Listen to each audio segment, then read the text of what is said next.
Good morning students. अब हम pol science में आगे करेंगे लघु प्रश्नोत्तर। ठीक है, स्टार्टिंग के मैंने इसलिए छोड़े हैं क्योंकि जो आपको मैंने लॉन्ग क्वेश्चन आंसर करवाए थे उन्हीं में से वो बन रहे थे। तो हम नेक्स्ट देखिए, उदारवादियों के अनुसार स्वतंत्रता क्या है।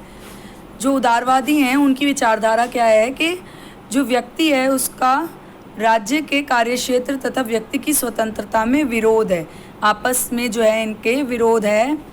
उदारवादी यह विचारधारा रखते हैं कि राज्य के कार्यक्षेत्र के बढ़ने के साथ साथ जो है व्यक्ति की स्वतंत्रता जो है वो सीमित हो जाती है, वो कम हो जाती है, और मनुष्य जो है वो जन्म से ही स्वतंत्र पैदा हुआ है और स्वतंत्रता उसका प्राकृतिक और जन्म सिद्ध अधिकार है। जो स्वतंत्रता है व्यक्ति की वो उसका जन्म से ही अधिकार मिला होता है उसको, क्योंकि वो जैसे ही जन्म लेता है तो उसको कुछ स्वतंत्रताएं मिल जाती हैं। उदारवादियों के अनुसार स्वतंत्रता का अभिप्राय है मनुष्य के जीवन पर किसी स्वेच्छाचारी सत्ता का नियंत्रण ना हो, मतलब कि किसी भी प्रकार की सत्ता का जो है उनके ऊपर नियंत्रण ना हो।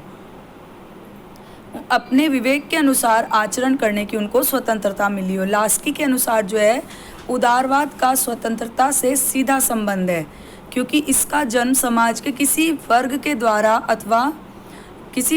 द्वारा जन्म अथवा धर्म पर आधारित विशेष अधिकारों का विरोध करने के लिए हुआ है। ठीक है, नेक्स्ट क्वेश्चन देखिए, क्या किसी सभ्य समाज में बिना प्रतिबंधों के स्वतंत्रता संभव है?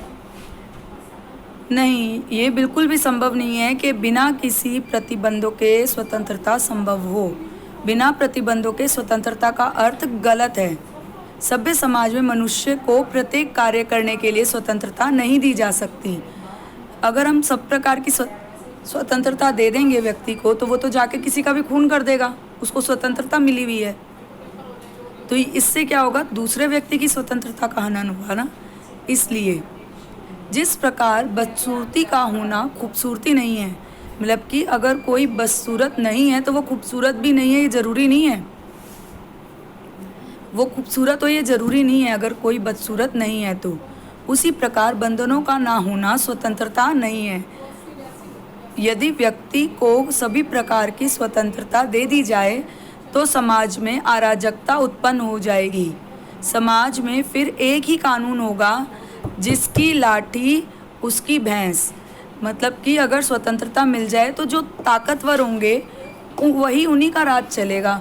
जो गरीब है, निर्धन है, जो उनके जितना बलवान नहीं है, उसका जीवन तो काटना ही मुश्किल हो जाएगा, उसको हर प्रकार से प्रतिबंधित हो जाएगा वो।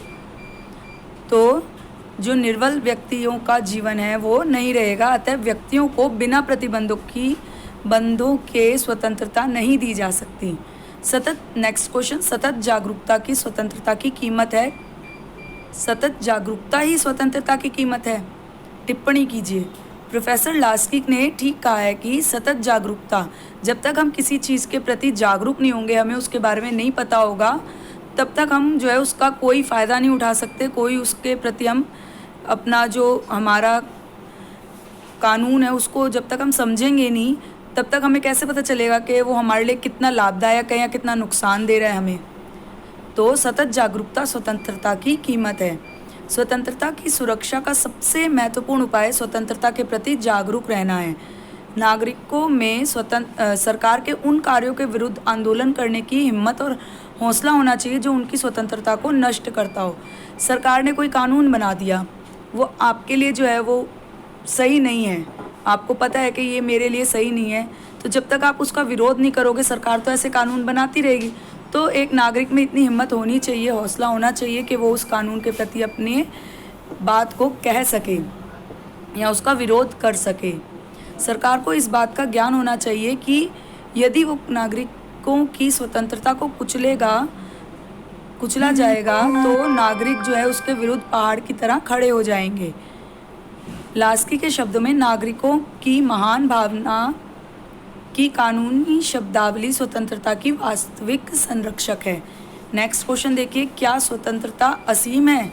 क्या बहुत ज़्यादा जो है इसका फैलावट है कि हम कहीं किस प्रकार की, इस पे कोई सीमा नहीं है?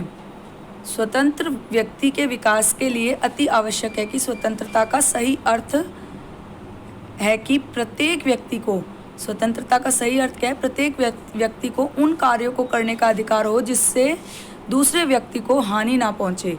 मतलब कि वह वही कार्य कर सके जिससे किसी दूसरे जो व्यक्ति है उसका कोई नुकसान ना हो और हानि ना हो। स्वतंत्रता पर अनैतिक और निरंकुश बंधन नहीं होना चाहिए, पर स्वतंत्रता असीम नहीं है। सभ्य समाज में स्वतंत्रता बिना बंधनों के संभव नहीं है। स्वतंत्रता बंधनों और कानूनों के दायरे में होती है।